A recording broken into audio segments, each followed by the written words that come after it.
show me digastric and mylohyoid, please, on the cat pictures. They're going to be under the mouth of the cat, right there. Back a page. I'm just afraid this is going to be trying to go on campus and be like, sorry, you're tired. There you go. Probably. Yeah, that's like the cat one. Like back to page, like 4 or 5. Put a link to YouTube. Which one are you looking for? Digastric. I don't remember seeing it way there. Here. Yeah. All right, I just wanted to check. Okay, so digastric closes the mouth. So, like, it doesn't work on Leighton. No, actually it opens the mouth, so it does work on Leighton. It opens the mouth, so it does work on Leighton. So it's this big one right here between the mandibles. So we go from intermandibularis to a muscle between the mandibles that opens the mouth. Makes sense. So there it is. And then there's a thin one called mylohyoid. I don't know that I'm going to be able to find it on the cat, because there's a real obvious digastric right there. But the oh, there it is. Little thin going across right there. It's the muscle that is the reason you can't just jam your thumb up into your mouth from here. There's skin, but then there's a muscle also, and that's mylohyoid. Pretty thin, not a good one for the test, but the digastric is a great one. And you can't really miss digastric on here. They do show mylohyoid real clearly in your pictures. It's just this one going across. So, but digastric is so easy to see, that's the obvious one to label there. All right, onward. That picture. Coracoarcules and rectus cervicis. What's cervicis? What's your cervicals? Your neck. There you go. Will you flip this to the coracoarcules, please? Okay, so we're looking for neck. There's the lateral interarcules. Keep going. Coracoarcules. There they are. Okay, so the coracoarcules are going to be these two, these neck muscles. Well, sharks don't really have a neck, but eventually a neck is going to evolve, and you got to have muscles to control it. And the shark, what do these guys do? Flip back a page. Huh. They help to open the mouth.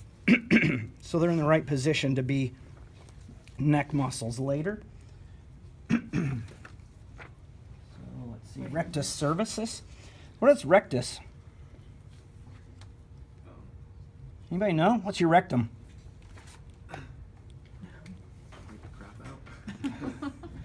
Rectus means straight.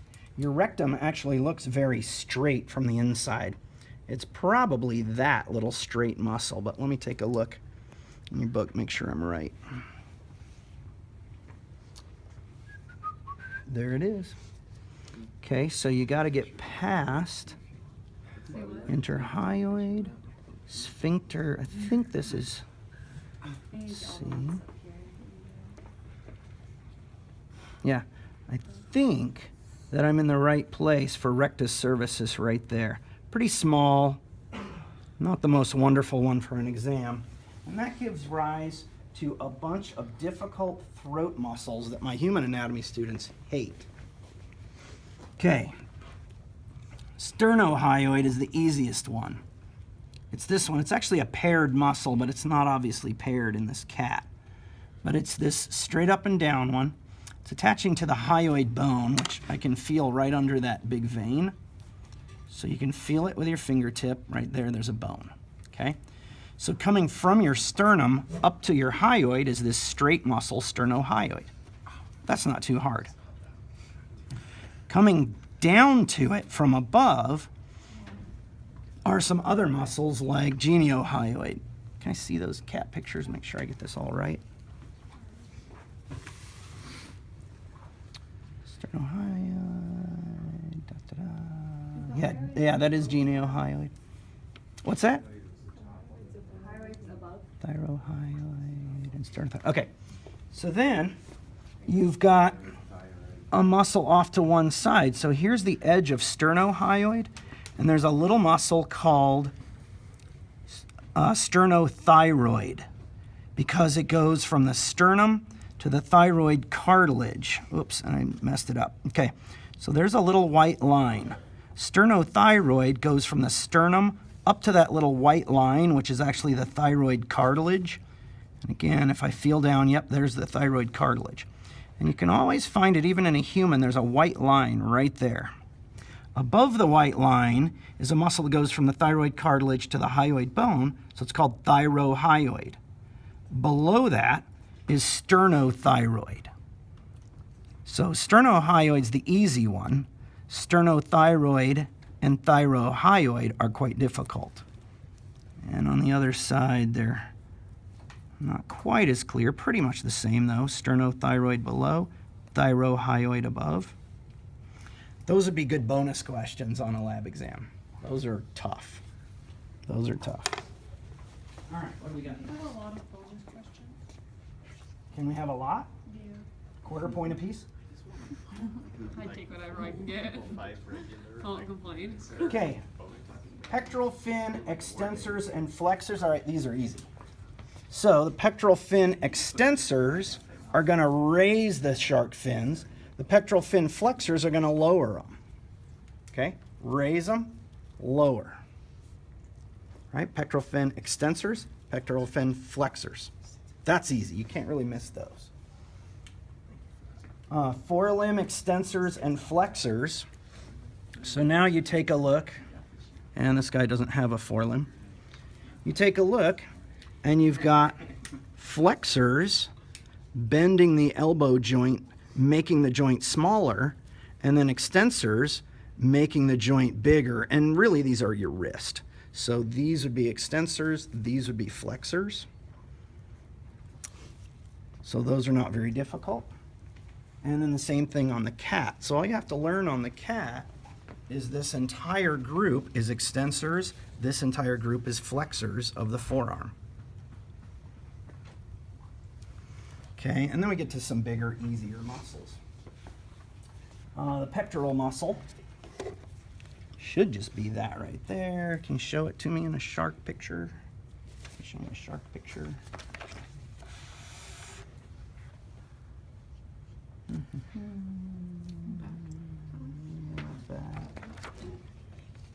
I would have thought it would have been on that one, but keep going.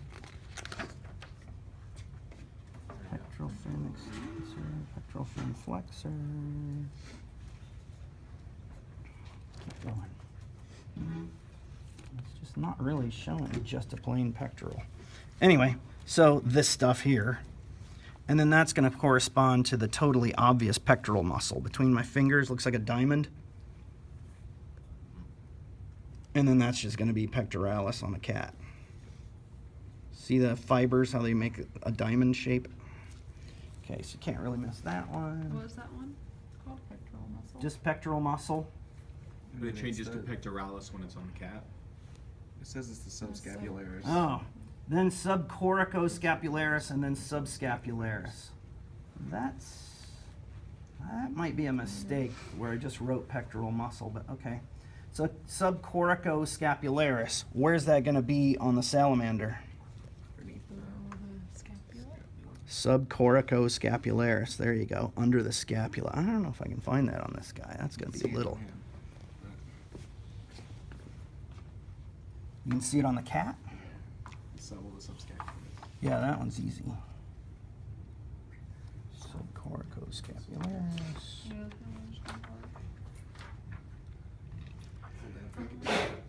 I don't know if we can find it on the salamander. We'll just cross that one. Yeah, I really don't. I don't think we can find it on the cat, on the salamander, I mean. Nothing gives me Every time us I more do it, joy I was than gonna say every cross time that I off. scratch them out, I just have to. All right, so let's find it on the cat. What was it? Subscapularis? Just flip that up. Okay, so where do we find it? Right there. Okay, so what was this one again? Serratus ventralis. So then you just look under the scapula. So here's how it's naturally positioned. Under the scapula against the ribs, but on the scapula, subscapularis. Good meat on an elk or a deer. So the whole muscle or just that white part? Just the whole muscle. Covers the whole underside of your scapula. Only like 3? Yeah, we only crossed out. All right. I'm missing one. Whitney, bring it back, Oh, sorry. please. All right, so then pectoral fin extensors. On the top, latissimus dorsi. Great big huge back muscle.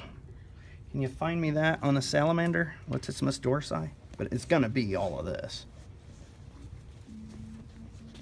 Excuse me.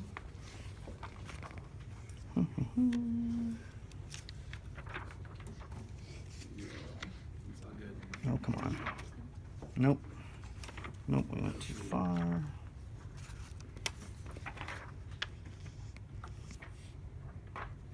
There it is.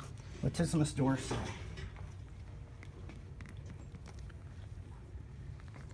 Not as obvious as I would like, but let's see if I can find it on this one. Yeah, it's been ripped off of that one. There we go. So right there, latissimus dorsi, going back into the back muscles from the forelimb. See that? Latissimus dorsi. And then just grading right into the dorsal trunk muscles. And then on the cat, real obvious, huge muscle. All of that. And then Slade, latissimus dorsi. There you go. So great big huge back muscle. Also from pectoral fin extensors, dorsalis scapulae, and then spinodeltoid and acromiodeltoid. So if you could move that mouse, you can see spinodeltoid and acromiodeltoid on the cat. So let's see. Spinodeltoid and acromiodeltoid. Yeah, right here, spinodeltoid and acromiodeltoid. So those are going to fuse into just one deltoid on a person.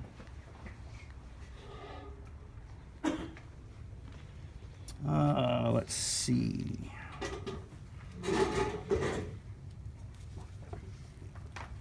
Problem is I can't see the cat and the board at the same time. Didn't we just talk about those a minute ago? When you were looking at it? So spinodeltoid and acromiodeltoid, those two. They've cut this muscle off, gotten it out of the way. That one's trapezius. All right, and then what was it in the salamander? Dorsalis scapulae.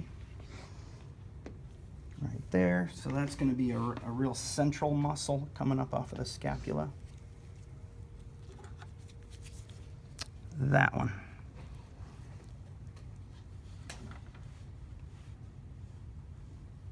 Right there. Okay. So then triceps. Can anybody miss triceps? On a salamander, probably. On the salamander? Oh, come on. Look at that. This guy's been working out. So is that right there then? On that side? That's Oh, on the biceps on the top. So it's an extensor. So you got to look for it, on the top, inserting on the little olecranon. So there you go. And you can't miss it on the cat. Wait, maybe you can. There it is.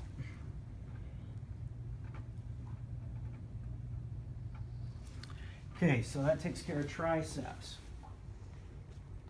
Supracoracoideus. Supracoracoideus comes from a pectoral fin flexor. Supracoracoid. What's the coracoid part of?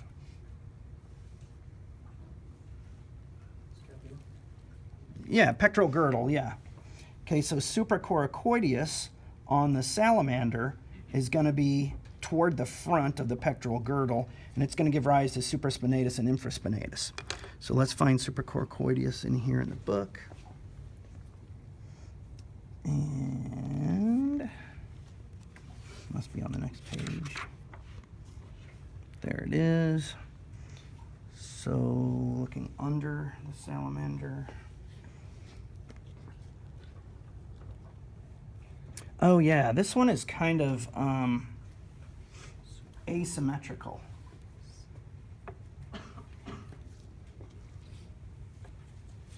So supracoracoideus. There we come down, And there we go. And you can kind of see it's a little bit asymmetrical. There it is. And this is underneath him, right? Yeah. Yeah, because there's pectoralis. Oh, there's pectoralis on the salamander. Okay. So there's pectoralis. Supracoracoideus is right above pectoralis. So there it is, right there. That one's easy. And then you find the spine of scapula. How are you going to find the spine of the scapula on the cat? Feel for it. Okay, you can see it on that dog scapula. Now you just feel for it on the cat. There I can feel it. It's actually that ridge right there. So this must be below it, so it's infraspinatus, and then above it, supraspinatus. So supraspinatus, my finger's digging into supraspinatus. There's infraspinatus. Supraspinatus, infraspinatus. Onward. Pectoral fin flexors and pectoralis. Well, we found pectoralis just now, right there. Excuse me? Is that the diamond? Yeah, but it's only the bottom half of the diamond. It's just the lower part. The upper part is supracoracoideus. So the bottom part is pectoralis on the salamander, and then on the cat. And the way I understand it is sometimes people call it pec major and minor on the cat, and sometimes they just call it pectoralis on the cat, but that's it. And some of it's been cut loose. Yeah, what I'm pinching.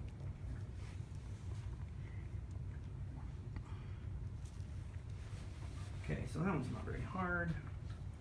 Humero-antebrachialis is just biceps, but on a salamander.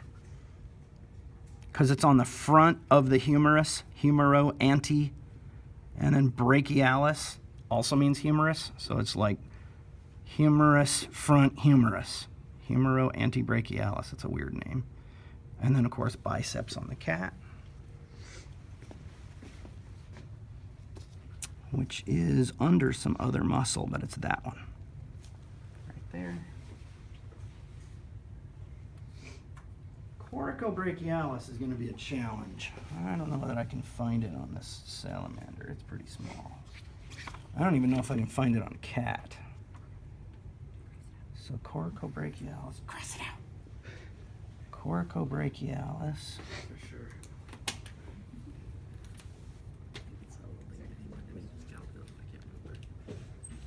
Oh, I think you're right. Because there's triceps, there's biceps. Yeah, I don't see a separate one on there. And coracobrachialis, what's it going to attach to?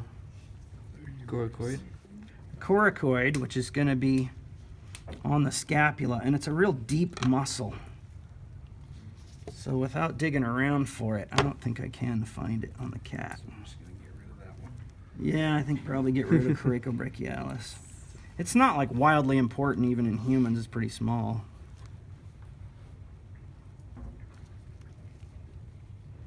Yeah, I just don't see it. All right, so we won't worry about that one. All right, now we're going to get onto the hind limbs. So we're done with the forelimbs, onto the hind limbs. Hind limb extensors and flexors. All right, so pelvic fin flexors, pelvic fin extensors. So the flexors are underneath, the extensors are above. So there's the muscle of the extensors, the pelvic fin, the muscle of the flexors. And then obviously this is a male with claspers.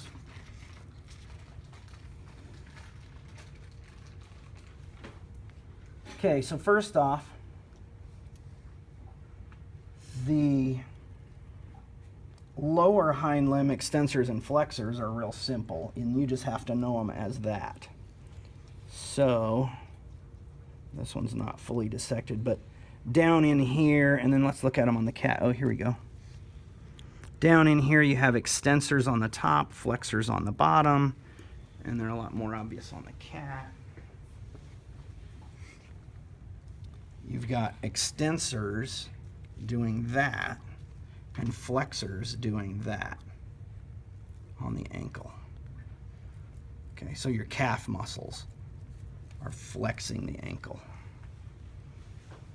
So you don't have to know them any better than that. If I flag them On the lower hind limb, you just have to know flexors versus extensors. You don't have to know any specific muscles. All right. But you do have to know iliotibialis. So the pelvic fin extensors give rise to iliotibialis in the salamander. So let's find that. Iliotibialis. What's the ilium part of? Pelvic. Part of the pelvis. All right, so iliotibialis. Wow, that's a terrible picture. That is a terrible picture. That is a terrible picture. Iliotibialis. Not on salamander. Get rid of him. That is terrible. All right, so I got to be able to find all of these little tiny. Wow. No. Yeah, I don't think you're finding all of those little guys. What's iliotibialis give rise to in the cat? Sartorius. All right, well, that's easy. So sartorius is the longest muscle in a human, and it's real easy. It's this one in a cat.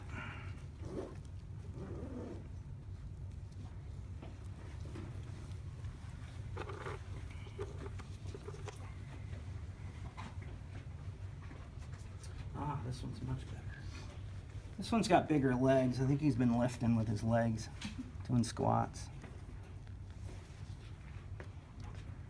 I think that's iliotibialis.